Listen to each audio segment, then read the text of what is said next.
అందరికీ నమస్తే. Welcome back to my channel V for vocabulary in Telugu.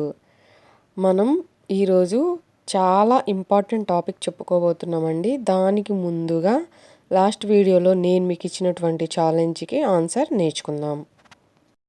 నేను మీకు ఇచ్చినటువంటి వర్డ్ కాజ్. కాజ్ కాజ్ అంటే మనందరం ఎక్కువగా వాడే పదమే అండి. కాజ్ అంటే కారణం అని అర్థం. సో దానితో పాటుగా కలిగించడం లేదా జరిగేలా చేయడం అని అర్థం కూడా వచ్చిద్దండి. కాజ్ని మనం నౌన్గా వాడచ్చు, వెర్బ్గా కూడా వాడచ్చండి. నౌన్గా వాడినట్లయితే కారణం అని అర్థం. అదే వెర్బ్గా వాడినట్లయితే జరిగేలా చేయడం అంటే టు మేక్ హ్యాపెన్స్, కలిగించడం అనమాట. అంటే ఒక పని జరగడానికి ఏదో ఒక కారణం ఉంటుంది కదా, దాని కింద కన్సిడర్ చేస్తే వెర్బ్గా కూడా మనం వాడచ్చండి. గుర్తుపెట్టుకోండి. మనం ఈ పదాన్ని డైలీ లైఫ్లో బేసిక్ లెవెల్లో ఏమని వాడుతూ ఉంటాం?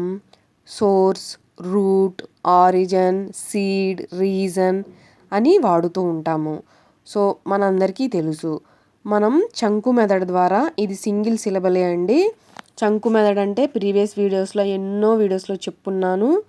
సో చంకు మెథడ్ అంటే ఏం లేదు, ఎలాంటి కష్టమైన పదాన్నైనా, నోరు తిరగనటువంటి పదాన్నైనా ముక్కలుగా విడదీసి పలకడాన్నే చంకు మెథడ్ అంటారండి. ఇక్కడ ఇది సింగిల్ సిలబలే కాబట్టి సో కాజ్ అనే పలుకుతామన్నమాట. ఈ పదాన్ని వాడి మనం ఇంగ్లీష్లో సింపుల్గా మాట్లాడాలి అంటే, first example, laziness is the main cause of failure. So ఇదందరికీ తెలుసు. సోమరితనం వైఫల్యానికి ప్రధాన కారణం. సో మీకు కాజ్ గురించి అర్థమైంది కదా. ఈరోజు మనం చెప్పుకోబోయే చాలా మోస్ట్ ఇంపార్టెంట్ టాపిక్ అండి, ఎవ్వరూ మిస్ అవ్వద్దు. 2025లో బాగా ట్రెండ్ అయిన, వైరల్ అయిన కొన్ని మనకి తెలియని పదాలు నేర్చుకుందాం ఈరోజు. ఫస్ట్ వర్డ్ వచ్చేసరికి ఇన్విన్సిబుల్. ఎలా పలకాలి? ఆ వర్డ్ కింద ఇచ్చాను చూడండి. ఇన్విన్సిబుల్ అని పలకాలండి. సో ఇన్విన్సిబుల్ అంటే అజేయుడు, అజేయమైన. మన వాడుక భాషలో చెప్పాలి అంటే ఓడించలేని, ఎవరు కూడా వాళ్ళకి ఎదురు పడలేని, ఎవరు జయించలేని అని అర్థమండి. గుర్తుపెట్టుకోండి. ఈ పదం అనేది ఒక గుణాన్ని, లక్షణాన్ని తెలియజేస్తుంది కాబట్టి అడ్జెక్టివ్ కింద వాడతామండి.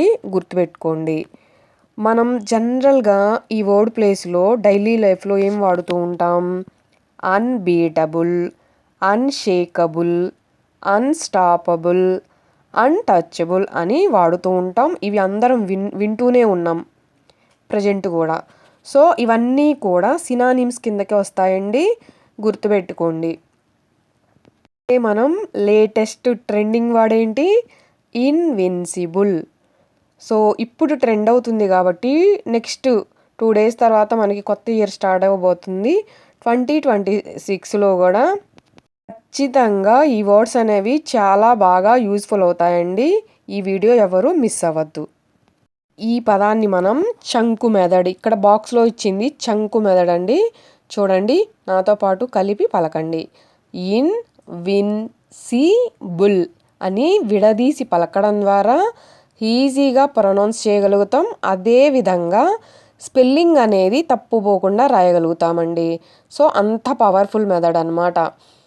గుర్తుపెట్టుకోండి. ఈ పదాన్ని వాడి మనం ఇంగ్లీష్లో మాట్లాడాలి అంటే, first example, her confidence made her invincible at work. ఆమె ఆత్మవిశ్వాసం ఆమెను పనిలో అజేయంగా చేసింది. అంటే ఆమంత బాగా ఇంకెవ్వరూ లేరు అన్నట్లు అర్థం అన్నమాట. సో నేను ఈరోజు ఎక్కువ ఎగ్జాంపుల్స్ ఇవ్వనండి, ఎందుకంటే మనం చాలా వర్డ్స్ కవర్ చేయాలి. సో అర్థమైంది కదా ఇన్విన్సిబుల్ గురించి.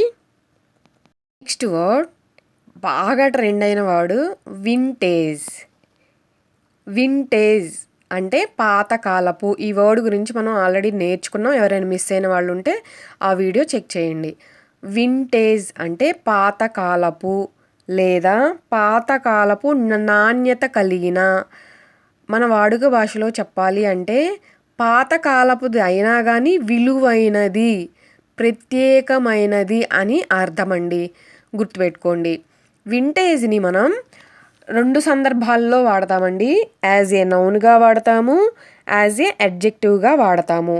నౌన్‌గా వాడినప్పుడేమో పీరియడ్ ఆఫ్ టైమ్ అంటే ఒక ఇయరు, మన పాతకాలం, వెనకటి కాలం అనమాట. లేదంటే వాళ్ళు వాడిన స్టైలు. లేదు అడ్జెక్టివ్‌గా వాడాలి అంటే హై క్వాలిటీ అంటే ప్రైమ్, సుపీరియర్ ఇలా మనం ఒక క్వాలిటీ గురించి చెప్పాలి అంటే కూడా మనం వింటేజ్‌ని వాడొచ్చండి. గుర్తుపెట్టుకోండి.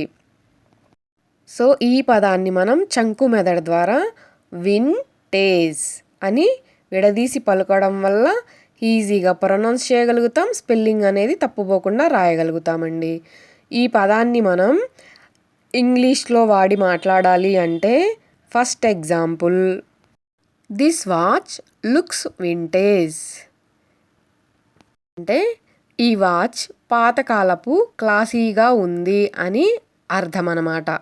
సో అర్థమైంది కదా. Coming to the next word vibe అండి. సో వైబ్ అంటే ఈ పదం మీద అయితే 2025లో ఒక ట్రెండింగ్లో ఒక పాట కూడా చేశారు. అది బాగా ట్రెండ్ అయింది. సో మీ అందరికీ తెలుసు.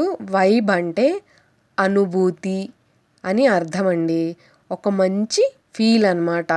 అంటే మన చుట్టూరు ఉన్న వాతావరణం.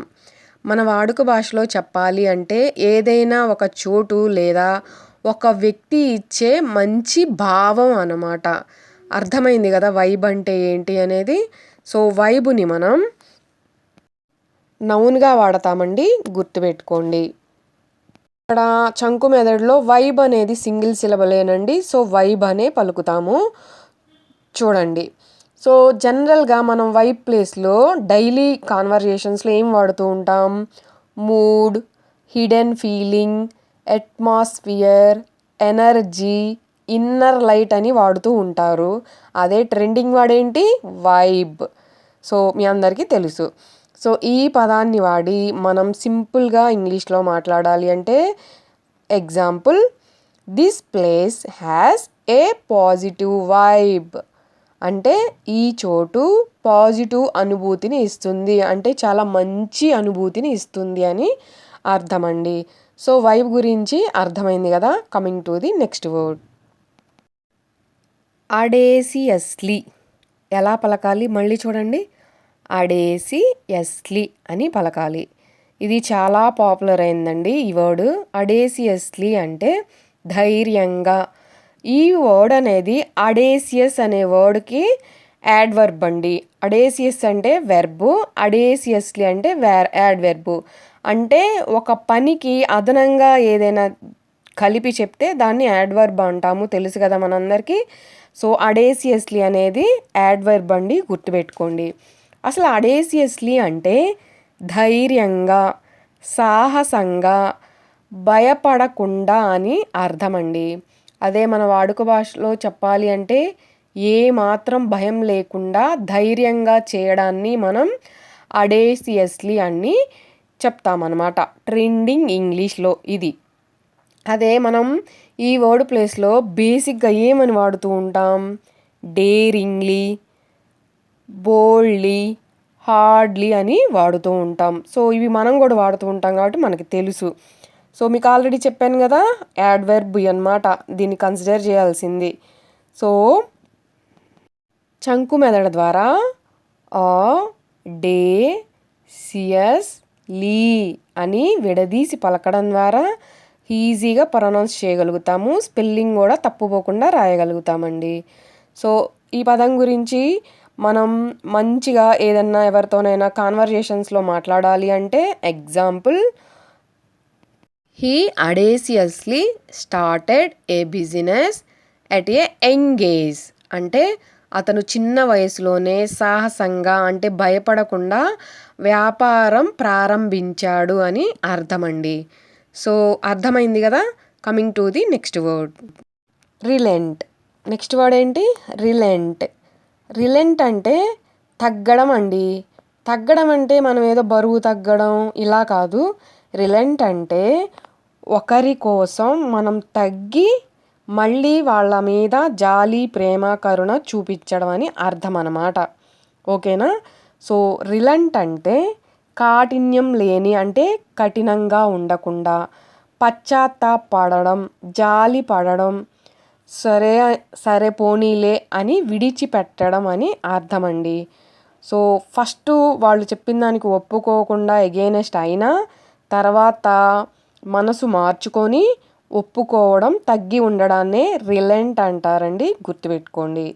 రిలెంట్ అనేది వెర్బ్ కింద కన్సిడర్ చేస్తామండి. సో మీకు ఇక్కడ ఒక చిన్న క్వశ్చను. రిలెంట్ అంటే తగ్గడం అని చెప్పాను కదా, అదే రిలెంట్లెస్ అంటే కనికరం లేనటువంటి అని అర్థం అనమాట. వర్డ్లోనే ఉంది రిలెంట్లెస్ అని. కనికరం లేకపోవడం, జాలి లేకపోవడం అనేది రిలెంట్లెస్ అనమాట.